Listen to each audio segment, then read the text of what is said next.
Bon, ben, salut tout le monde. Fait qu'on se voit pour un nouvel épisode de ce podcast-là. C'est un épisode qu'on va aussi utiliser pour introduire l'un de nos collaborateurs. C'est Alec. Alec, c'est un gars d'arts martiaux, beaucoup d'expérience, entraînement, athlète, etc. On s'est rencontrés dans les débuts de la scrimicie quand on a ouvert un club justement dans le Saguenay-Lac-Saint-Jean à Saint-Nazaire dans le bout d'Allemagne, un club qui roule encore. Puis ça, Alex, moi, on a travaillé beaucoup ensemble. Il a beaucoup supporté la scrimicie justement dans ses différents projets, autant au niveau marketing que ses nombreuses idées et perspectives sur les arts martiaux. Fait que cette petite introduction étant faite, Alec, je vais te laisser parler un peu plus de toi, ton background, etc., avant qu'on s'enligne sur le vif du sujet. Parfait. Ben, salut, moi c'est Alec. Je suis un pratiquant des arts martiaux depuis presque 15 ans aujourd'hui. Je suis devenu entraîneur de kickboxing. J'ai fait tout depuis le karaté jusqu'au judo. J'ai pratiqué tout du combat armé au combat à main nue avec des frappes, au combat au sol en lutte debout. Puis moi, un de mes trips principaux, c'était de changer de gym parce que je me rendais compte que la manière que chacun des sports qu'on s'entraîne, il y a tout le temps des trucs qu'on n'apprend pas qui font que si j'étais pour me faire attaquer dans la rue, j'aurais des lacunes. Fait que la manière que j'ai décidé de développer mon parcours martial, c'était d'aller à plusieurs gyms différents pour apprendre à développer une méthode de combat qui me permet de battre pas mal tout le monde, peu importe le sport qu'ils pratiquent. Fait que tout le long de mon développement, j'ai essayé de focuser sur déterminer c'est quoi justement les trucs qui sont à développer, puis comment se battre d'une manière qui ne m'expose pas à les erreurs que le monde font quand ils pratiquent trop une discipline, parce que dans cette discipline-là, à cause du système de règles, parfois on peut faire des choses qui sont irréalistes puis qui ne marcheraient pas dans la rue, mais qui marchent parce que le système de règles le permet. Donc, c'est là où j'en suis. Yes. Ben, en fait, c'est intéressant que tu parles de ça, les systèmes de règles, parce qu'on s'entend que dans une époque où heureusement, on n'est plus dans des combats à tout va et qu'on n'a pas le sentiment qu'on doit défendre notre vie ou notre sécurité constamment par nous-mêmes, ben c'est sûr qu'on se retrouve à avoir des méthodes de combat qui doivent être adaptées à un contexte sportif. Donc, des fois, c'est toute la question, quels sont les sacrifices qu'on peut faire pour pouvoir pratiquer quant au réalisme, mais pour permettre une pratique qui est sécuritaire et qui permet justement de s'améliorer sur le long terme. Puis, Ouais. c'est un débat constamment qu'on voit aussi justement dans le milieu des AMHE ou même avec l'escrime moderne, tu sais, les mécaniques, les règles, les choix, les philosophies ou même les contextes qu'on tente de recréer qui sont pas pareils d'un coup à l'autre, puis qui fait qu'on peut des fois arquer le sourcil un peu, mettons. Oui, oui, je pense que l'escrime moderne, c'est effectivement un bon exemple de ça avec, par exemple, la première touche, quand les deux se touchent, il y en a un qui gagne pareil. Ouais, ben on voit les vidéos, là, souvent les deux se touchent virtuellement en même temps, mais il y a une petite distinction, fait que l'autre gagne. Ça a des sujets en plus, je vais pouvoir approfondir. Là. Je fais un petit peu un spoiler, mais éventuellement on va avoir Kenny Guimond des Pirates de l'Est, là, qui est quand même un très bon coach d'escrime moderne à Cool. l'épée, puis on va aussi avoir faire des podcasts où on va faire des parallèles intéressants sur les deux disciplines. Mais Ouais. même dans le milieu des arts martiaux, on le voit beaucoup. Là, tu sais, si on regarde juste par exemple la boxe, tout ce qui est plus classique, le nombre d'actions qui on se dit, ouais, mais il aurait pu faire ça dans cette situation-là, mais que c'est pas légal dans le combat, Ouais. ben, ça crée justement des artefacts d'entraînement qui fait qu'on peut être confiant en une technique ou une approche, mais que ça fonctionnerait pas forcément dans un vrai combat, ou du moins que ça aurait ses risques parce que d'autres choses existent que ce qui a été vu. Ouais. La boxe, c'est un bon exemple, puis c'est particulier parce que c'est un sport qui est extraordinaire. Tu sais, la manière qui est pratiquée, c'est extraordinairement proche de ce qu'il faut que tu fasses en vrai combat en termes de coups de poing, en termes de déplacement, mais qui a quand même des gros défauts, par exemple, à sa position de combat qui rend extraordinairement vulnérable aux coups dans les jambes. Puis aussi le manque de développement en clinch qui arrive presque tout le temps en vrai combat, qui est une fois que les gens sont trop proches puis qui commence à s'agripper, un boxeur va avoir tendance à avoir des défauts. Puis c'est une des disciplines qui te rapproche vraiment de ce que tu as besoin pour bien te battre, mais que tu as quand même des lacunes qui se forment. Ben, on pourrait probablement dire, j'imagine, que c'est une des disciplines où ce que le sparring a le plus de sens. Donc, les combattants apprennent à avoir vraiment de l'expérience de combat Oui. Que ça soit avec des drills, parce qu'on entend que, heureusement, en tout cas, j'espère, le boxeur moyen ne s'envoie pas des directs d'en face avec son partenaire à répétition, parce que sinon, leur carrière sera encore plus brève, là. Ouais, Mais, ça dépend des gyms. Il y a ouais. énormément de gyms où que c'est pas sécuritaire, puis que honnêtement, j'encourage personne à aller s'entraîner là-bas là, sur le long terme. Non, non, on pourra en jaser des méthodologies d'entraînement aussi qu'on peut remettre en question, disons, assez rapidement, hein. Ouais, Mais sauf que c'est ça, ce qui est quand même intéressant, c'est qu'ils sont, je pense, sont très focalisés sur le concret, le résultat de ce que ça doit être, puis de oui, l'exécution puis de l'application. Mais malheureusement, le contexte pour lequel ils s'entraînent a trop de limitations par rapport à un vrai combat. Fait que ça crée beaucoup d'angles morts. oui, absolument. Fait que, bon, c'est sûr qu'on pourrait discuter de la boxe en masse, là. Je tiens à dire que, bon, tout le monde va l'avoir fait ad nauseam quand on va être rendu là, mais je pense que ça sera cool éventuellement de peut-être se faire notre propre analyse du match de Mike Tyson contre Jake Paul en temps et lieu, là. Je suis pas un gars de boxe, mais ça reste que j'ai assez de connaissances en combat pour avoir vu des choses intéressantes qui mériteraient d'être discutées. Oui, absolument. Il y a tellement plus de similitudes entre les différents sports de frappe que le monde aurait tendance à penser que tu sais, c'est presque pareil la boxe puis l'escrime. Les nuances sont très limitées. C'est plus une question de quelles caractéristiques est les plus importantes par discipline qu'une question de. Tu sais, la tactique, c'est important partout, la forme physique, c'est important partout, mais tu sais, puis toutes les autres, tu sais, l'imprévisibilité, toutes les autres caractéristiques, c'est important partout, mais c'est juste que certains sports, c'est plus important de développer certaines de ces affaires, puis tu peux négliger d'autres, mais au final, comment tu trompes quelqu'un, c'est pareil. Comment que tu t'entraînes, c'est presque pareil pour ta forme physique. Fait que, ouais. Ben, en fait, moi, j'aime souvent dire, un peu à la blague, mais je pense que c'est quand même vrai, c'est que oui, il y a les aspects techniques de tout sport de combat, mais ultimement, j'aime bien dire que les arts martiaux, c'est justement c'est une science humaine. Puis les Ouais, sciences humaines, ben, c'est l'adaptation de différents contextes puis multifactoriels ensemble qui déterminent des résultats. Puis ben, on dira bien ce qu'on veut, mais une personne qui essaie d'en taper une autre, ça se ressemble. Les plus grosses différences vont ouais, généralement être si on fait du combat en équipe versus du duel. Il y a de la grosse variété parce que ouais, justement, dans le combat en équipe, le focus sur la technique va beaucoup plus descendre par rapport au focus sur la performance et la discipline. Alors qu'inversement, le focus sur le fait de ne pas se faire toucher va être plus important dans un art qui représente des techniques qui sont mortelles ou qui peuvent blesser oui, gravement versus des techniques qui sont moins brutales. On s'entend que un coup de poing sa gueule, ça fait de bien à personne, mais un coup d'épée sa gueule, encore moins. Fait que c'est sûr qu'on n'approche pas notre défense de la même manière à la boxe que dans un combat à l'épée deux mains, là. oui, Mais absolument. fondamentalement, c'est juste les choix stratégiques qui découlent de ça, parce qu'ultimement, c'est la même chose, là. Ouais. Je pense que beaucoup de gens s'attardent trop sur le côté technique des arts martiaux en général. Mm. Puis Ben, ça les limite parce qu'au final, l'aspect technique, c'est une affaire que tu peux apprendre dans un nouveau sport en dedans de 6 mois, l'essentiel de la technique. Mais ouais, ben, tu sais, le ouais, 80-20, je veux dire, au niveau technique, justement, c'est comme tu dis, là, tu sais, tu peux t'entraîner 10 ans dans un art martial, mais je veux dire, c'est un ouais, entraînement qui est rigoureux, qui est bien fait. En dedans de 6 mois, un an, tu vas avoir vu pas mal le gros du stock. Après ça, c'est ce que ouais, tu en fais, là, puis ça, c'est de développer ton jugement, ta capacité de prendre des décisions qui est indépendante de la technique en elle-même. exact. Puis cette capacité-là de décision, d'analyse, puis tout, c'est ça qui reste dans toutes les disciplines confondues, qui est presque pareil partout. Ouais, Puis ben, c'est ça l'aspect que le monde néglige. Ben c'est ça, moi je vois souvent qu'en fait les techniques ultimement c'est un peu comme ton coffre à outils, c'est des outils que tu qui te permettent de dire ok je sais que je peux faire ça parce que je t'ai équipé correctement pour le faire.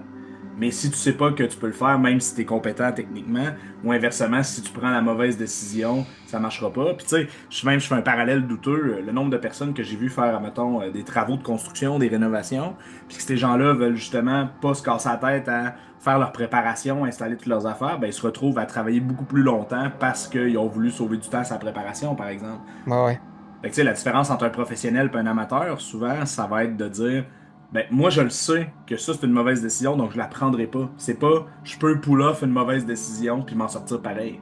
ouais, ouais. Parce que ça, c'est de prendre le choix de remettre à la chance, alors que quand justement tu commences à bien comprendre ça, c'est que là, tu sais quelles sont les meilleures décisions à prendre dans les meilleures circonstances, puis tu fais ce que tu joues tes statistiques avec. Ouais, ouais. Bon, ben, c'est good. Écoute, on a parlé de différentes affaires, la stratégie, la prise de décision, etc. Ouais, Euh, on s'entend, on essaye de faire des épisodes souvent autour d'une trentaine de minutes, gros maximum, pour que ça soit pas trop lourd, que ça soit facile à écouter pour les gens, puis qu'on se garde du plaisir pour plus tard. Mais je pense qu'on peut quand même profiter de ça un peu comme un tremplin, puis discuter, on avait jasé un peu avant justement d'approcher le sujet de c'est quoi les différentes caractéristiques qui, Oui, selon toi, puis selon moi, puis ce qu'on aura en commun en différent, qui font quelqu'un qui est un bon combattant. Ça peut être autant des caractéristiques à acquérir que des caractéristiques qui sont déjà là. ouais. Mais je pense que c'est un sujet qui est le fun. Mais je sais pas si toi, tu as des exemples en particulier que tu veux lancer. J'ai une caractéristique que j'aimerais vraiment rentrer dedans. Puis la capacité, la caractéristique, c'est comment que tu gères mentalement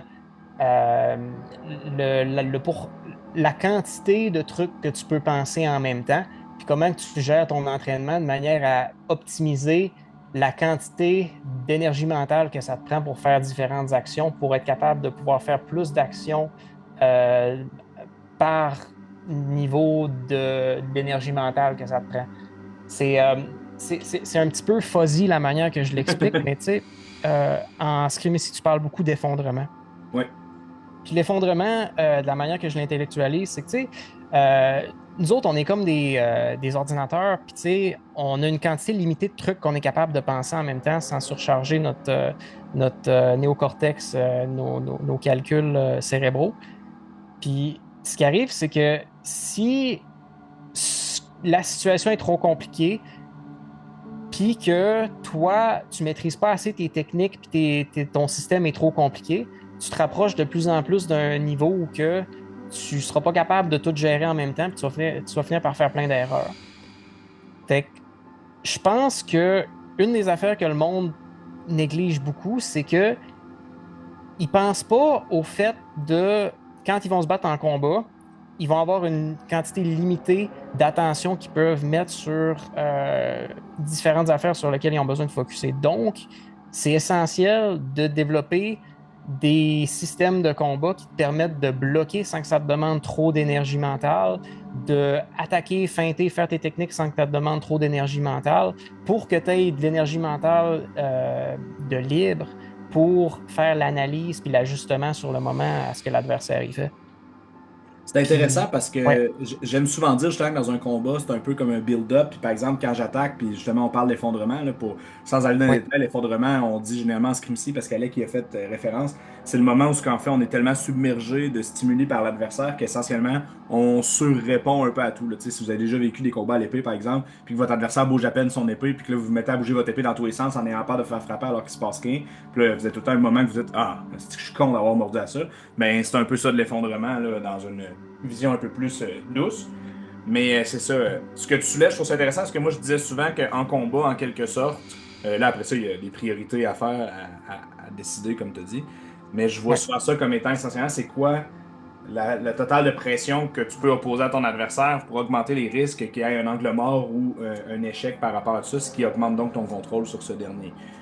Mais en effet, c'est très ésotérique parce que quand on parle de stratégie, on peut tout décortiquer. Là. Ouais.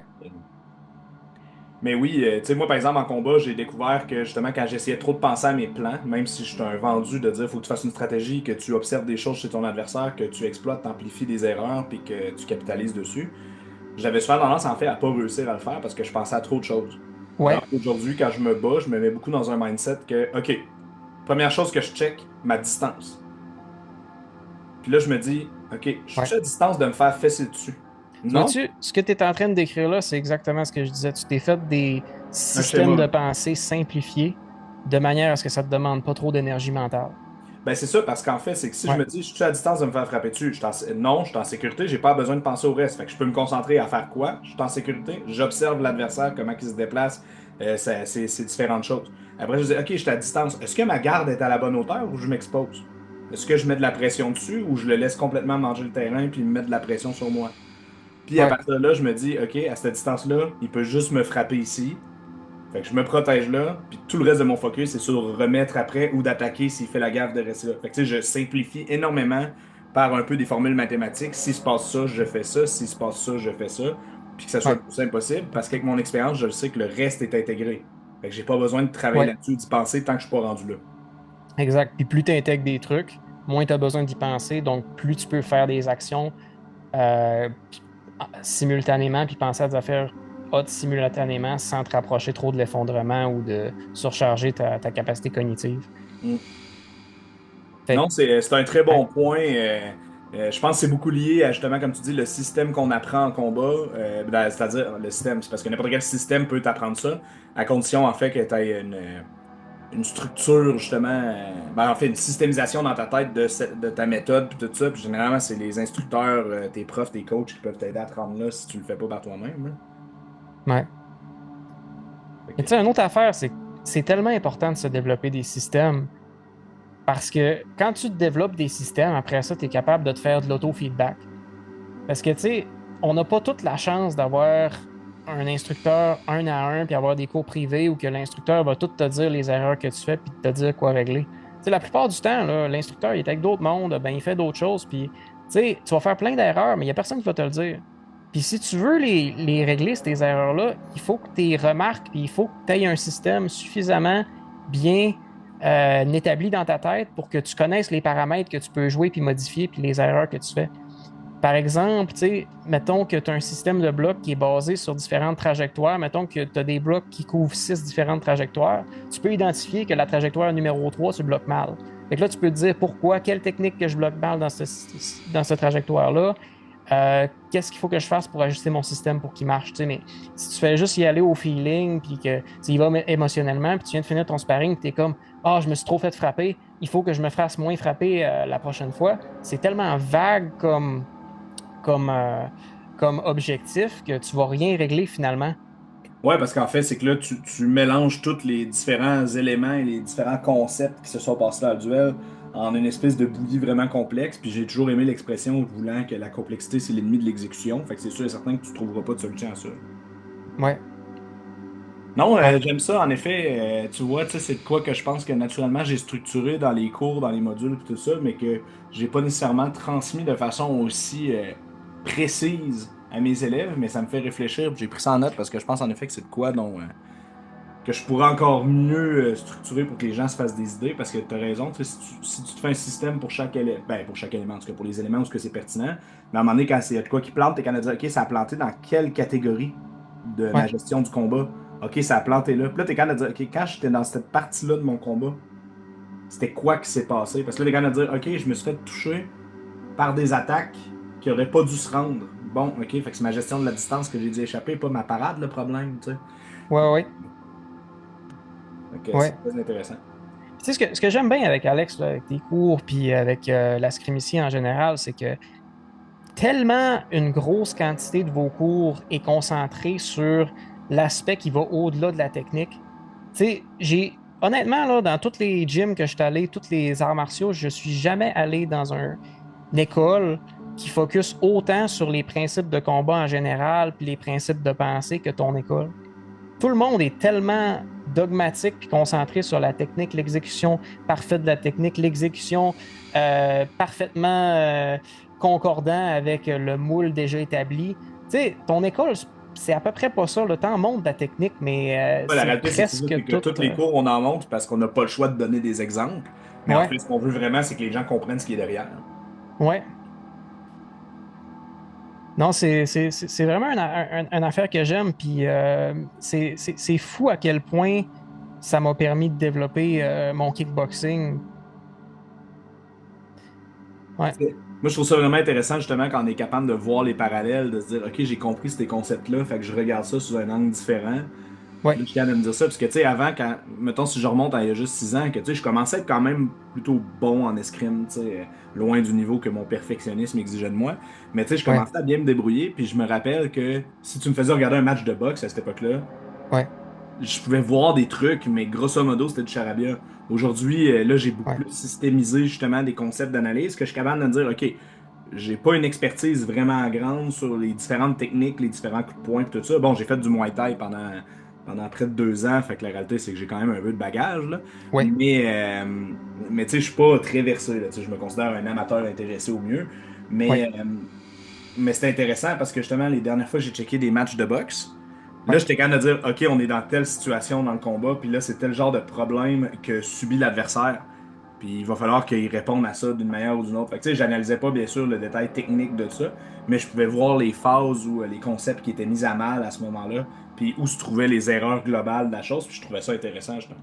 pour que tu sois capable de faire ça dans un sport qui n'est pas le tien, que tu n'as pas pratiqué ou à peu près pas, puis que tu es capable de remarquer ça, ça veut dire que ta capacité d'analyse est vraiment bien fine-tunée, puis que tu es rendu que tu le sais quoi checker.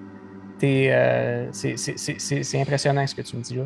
Ça, ou je suis un excellent gérant d'estrade qui prétend des choses, mais je vais espérer que ça se peut. Peut-être, peut-être. Yes. Puis sinon, quelle autre caractéristique, parce que tu sais, moi aussi, souvent, en fait, quand on parle Ouais, de caractéristiques, là, j'ai trouvé ça intéressant, c'est d'amener ça sur un angle que je m'attendais pas pantoute, fait que je trouve ça vraiment trippant. ouais, Souvent, moi, des caractéristiques que je vais m'attendre, puis c'est ironique considérant que j'aime beaucoup remettre en question le statu quo de comment on enseigne les choses, puis tout ça. Mais ouais. j'avais en tête des trucs tellement plus banaux, comme genre, plus Ben, banaux vas-y. comme l'humilité ou justement tu sais, la capacité de se remettre en question, etc. là. Fait que, Ouais. Ben, on a touché à quoi de similaire malgré tout pour la capacité de remettre en question. Puis l'humilité est essentielle pour être capable de euh, faire de l'auto-feedback puis de régler tes erreurs actuelles parce qu'il faut que tu les remarques, il faut que tu ne sois pas trop fier. Puis, tu sais, je suis complètement d'accord que c'est essentiel d'être capable de remarquer ses erreurs puis de remarquer que tu n'es pas parfait puis de continuellement être sur le chemin du j'améliore mes erreurs plutôt qu'être sur le chemin de je suis bon puis juste le nombre d'heures que je passe, c'est essentiel pour rester bon puis meilleur que tout le monde, là. ben, ça c'est intéressant parce que tu vois justement, même si j'ai toujours été très perfectionniste, puis je me disais je vais être le meilleur, puis quand j'étais frustré, je me disais ben ça veut juste dire qu'il faut que tu travailles plus fort, Alex. Mais jusqu'à récemment, en fait, ça a été long. Puis ça a été aussi que tu sais, j'ai subi des blessures sportives dans différents contextes, que ce soit l'escrime ou autre. Ouais, Puis à un moment donné, il y a un moment que j'étais comme hey, je suis plus. Tu sais, puis là, j'étais frustré parce que, bon, ça voulait dire que ouais, j'avais des élèves qui s'en venaient assez bons pour commencer à me challenger, mais ça voulait dire aussi que, je veux dire, moi, je progressais plus vraiment. J'étais soit un plateau, soit. Puis le plateau, en fait, j'ai découvert qu'il était psychologique parce que j'ai rien appris de nouveau au niveau technique, mais j'ai ouais, appris comment penser plus dans un combat. Parce que ce que je réalisais, c'est que je me croyais humble parce que j'étais prêt à accepter que si ça marchait pas, c'était parce que je fuckais up. Mais j'ai réalisé que je me contais quand même une histoire. Je me disais, si je mets les heures, ça va marcher. ouais.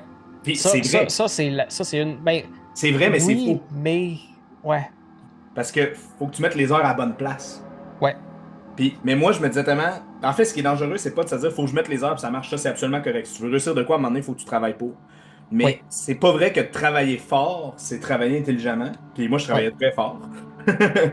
Puis, à un moment donné, je suis arrivé à la conclusion que j'ai dit hey, Alex, parce que là, tu sais, quand je t'ai parlé de la différence entre un amateur et un professionnel, là, oui, c'est que je me croyais, par mon expérience, être. Là, on s'entend, c'est dans la référence, pas dans la vraie vie. Là. Je veux dire, je faisais pas oui, de temps que ça, puis pas encore aujourd'hui. Là.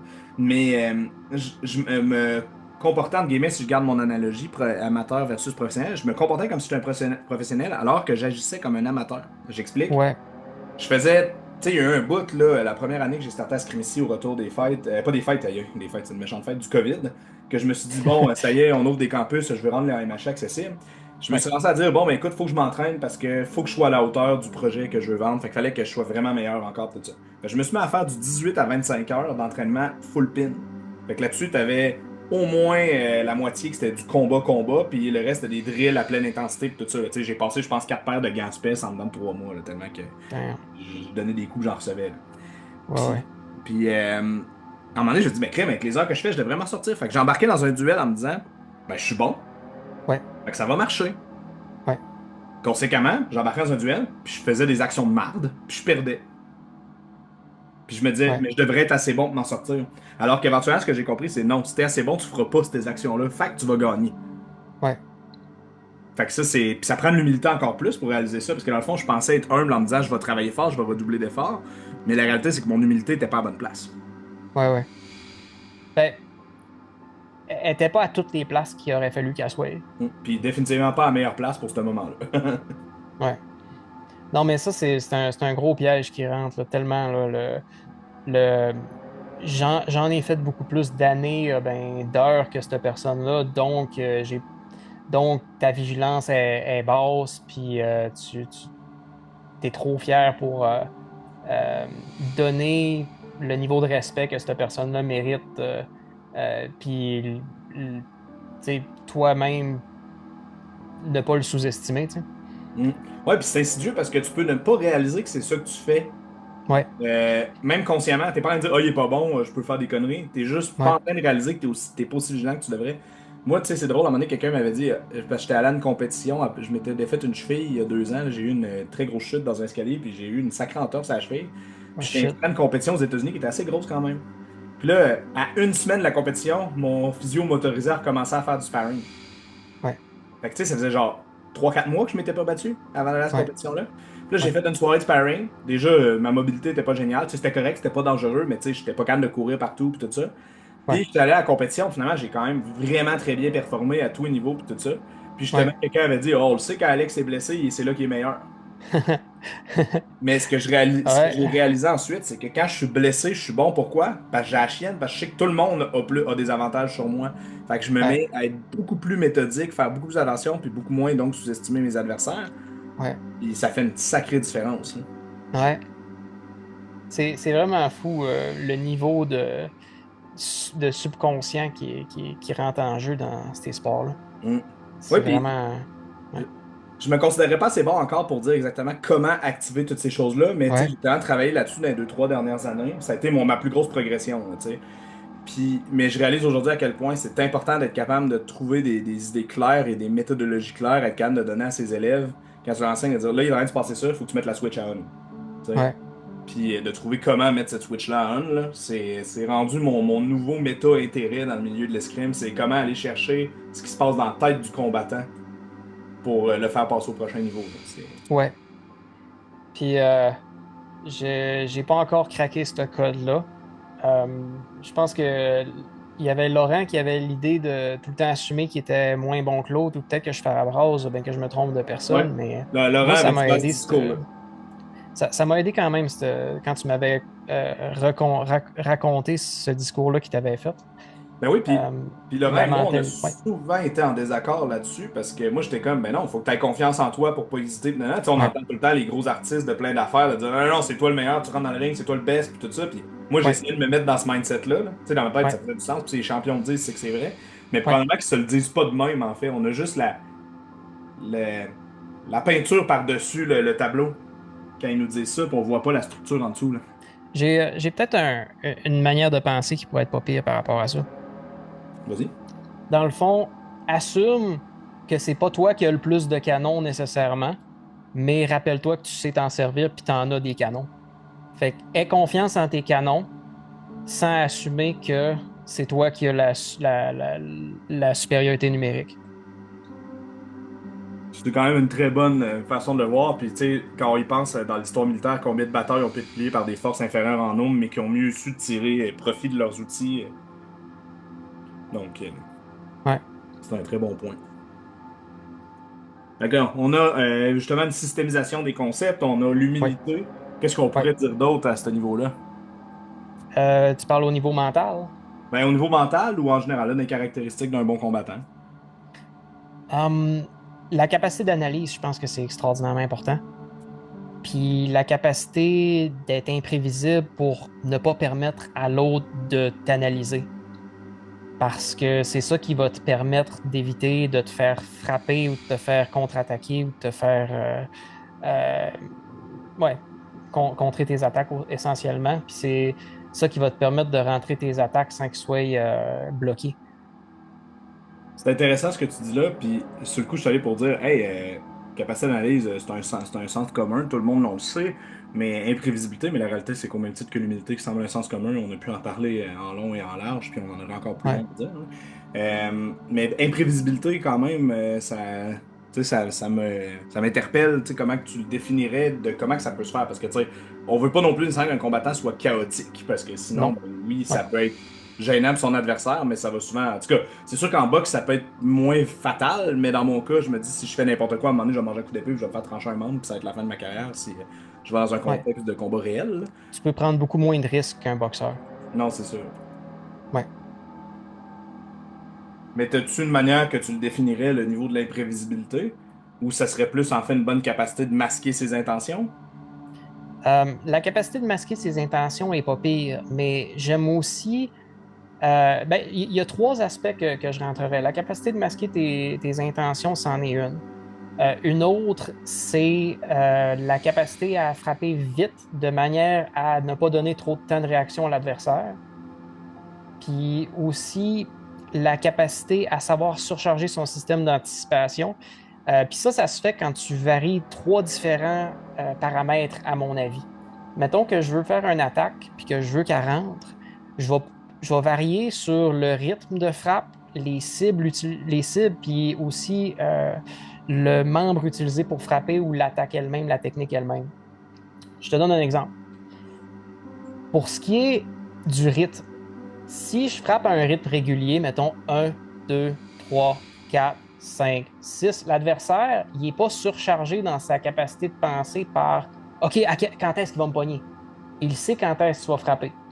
Tandis que si je fais 1, 2, 3, 4, 5 ou 1, 2, 3, 4, 5, 6, tu sais, là, il y a plus de questionnements à se faire pour déterminer quand est-ce que tu vas frapper. Fait que tu viens de rendre ça plus difficile pour sa capacité d'analyse, de bloquer tes coups, puis de savoir qu'est-ce qui s'en vient quand est-ce.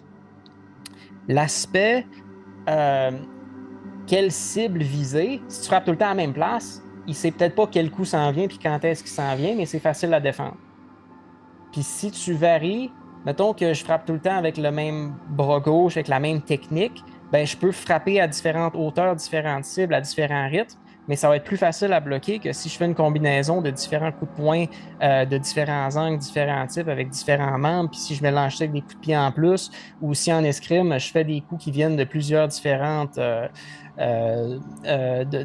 plusieurs coups différents, ou même avec combat au couteau, deux couteaux en même temps, si je frappe avec mes deux couteaux en même temps, plus je rends ça complexe, le puzzle que j'envoie à l'adversaire, ben moins ça va être prévisible pour lui, moins il va être capable de calculer c'est quoi qui s'en vient. Ouais, non, ça fait du sens. Ça me fait une référence parce que souvent, quand on est en escrime, le monde trouve ça poche puis cheap shot d'attaquer les mains. Oui, Puis on s'est même fait souvent reprocher parce qu'on gagnait souvent des matchs avec des mains en tournoi. Puis tout ça, le monde dit, ah, il faut juste du sniping de main. ouais, Mais la réalité, en fait, c'est qu'à un moment donné, j'ai expliqué à un élève, puis ça ressemble à ce que tu dis, c'est que je disais, c'est que les mains, c'est la première cible qui est exposée. ouais, C'est une cible qu'on expose aussi quand on attaque. ouais, Donc, si je n'ai pas peur pour mes mains parce que je sais que tu les prendras pas, tu viens ouais, d'enlever toute la pression que tu pourrais me mettre. ouais, Ben, pas toute la pression, mais une énorme partie de la pression parce que les mains sont loin du reste du corps. Peu importe quelle parade je vais faire avec mon épée, mes mains vont être sur mon épée. Donc, les mains, c'est toujours un risque. ouais, Si tu essaies de les chercher, il y a moyen de les trouver. Puis moi, je dis ouais, tout le temps à mes élèves, donc, si tu attaques pas les mains, tu viens de décider que le duel se passe aux cibles profondes, ou en tout cas main avant-bras, là. Il se passe aux cibles profondes, donc le torse, la tête, le haut du corps, ouais, sans qu'on ait à se soucier de cette autre partie qui est pourtant tellement vulnérable. Fait que moi, ce ouais. que je tendance à dire, c'est que quand tu attaques les mains, en fait, tu forces la concentration de l'adversaire à se diviser en deux endroits. Ouais. Tu l'empêches de faire toutes ces autres techniques s'il n'est pas capable d'abord de s'assurer que ses mains ne soient pas touchées. Ce qui fait Ouais. qu'on se protège, entre guillemets, par menace de toutes les autres manœuvres qui pourraient être risquées. Au même moment, si tu attaques trop les mains, tu viens de créer le même problème de t'es facile à contrer parce que là, il va être capable d'anticiper ce que tu vas faire puis faire un contre à ça. Ouais, c'est plus risqué. Mais encore là, les mains sont tellement de bonnes cibles que c'est quand Tellement. même. C'est plus dur de s'en sortir là, mais oui, en effet, si on sait que c'est juste ça qui se passe, on change de game tout simplement. Mais C'est, à mon avis, la meilleure cible en escrime. les mains, ça? Oui, Oh, ouais, définitivement. Puis comme j'aime bien dire, pas de doigt, pas d'épée, fait que c'est assez efficace. ouais, Mais non, en effet, c'est important de créer ce phénomène-là pour justement diviser l'attention, les forces de l'adversaire à plusieurs endroits. ouais, Ben écoute, notre temps approche de sa fin pour les besoins de la déjà, cause. déjà. Déjà. Fait que je te dirais, je pense qu'on a quand même parlé de quatre gros points, puis probablement qu'on pourrait en amener d'autres. J'ai l'impression que tu dois avoir une liste énorme de ce que tu as envie de dire. Mais tu sais, déjà, on a parlé de systémisation de différentes batches de concepts, là, tu sais, de créer système, l'humilité, la capacité d'analyse. On a parlé brièvement de l'imprévisibilité puis de différents concepts. Je Ouais, sais pas ce que tu en penses, mais moi, je suis pas mal vendu à l'idée qu'éventuellement, chacun pourrait devenir un sujet qu'on approfondit dans une prochaine rencontre. ouais. Puis je pense que ça vaudrait la peine aussi parce que c'est des sujets qui sont tellement deep, puis juste faire la recherche puis la préparation pour ces podcasts-là, c'est tellement un bel exercice pour recimenter puis resystématiser ces pensées-là que je serais totalement partant. Ben, moi aussi, puis je t'avouerais juste le fait qu'on a parlé systémisation des concepts, là, justement, excusez, là, j'ai mis ce mot-là comme note, ça m'a tellement fait triper parce que ça m'a fait comme mettre en lumière des concepts que j'enseigne par la bande puis tout ça, mais j'avais jamais vu ça comme un outil que je pourrais aussi intégrer comme tel pour le transmettre, ce qui permettrait de concrétiser justement les différents schémas de pensée des gens en combat, puis qui pourrait leur permettre de voir où sont leurs erreurs encore mieux. Fait que moi, déjà, notre discussion en faisant un tour d'horizon très en surface m'a quand même permis de dire ah wow, je vais repartir avec ça puis je vais en faire quelque chose. C'est vraiment trippant. Yeah! Bon ben c'est super. Good. Fait qu'écoute, je propose qu'on se laisse là-dessus. On va se revoir sous peu pour un prochain épisode où on va aller plus loin. Je te remercie de ta présence puis de faire ça avec moi. C'est toujours un plaisir de travailler avec toi. C'est un plaisir aussi.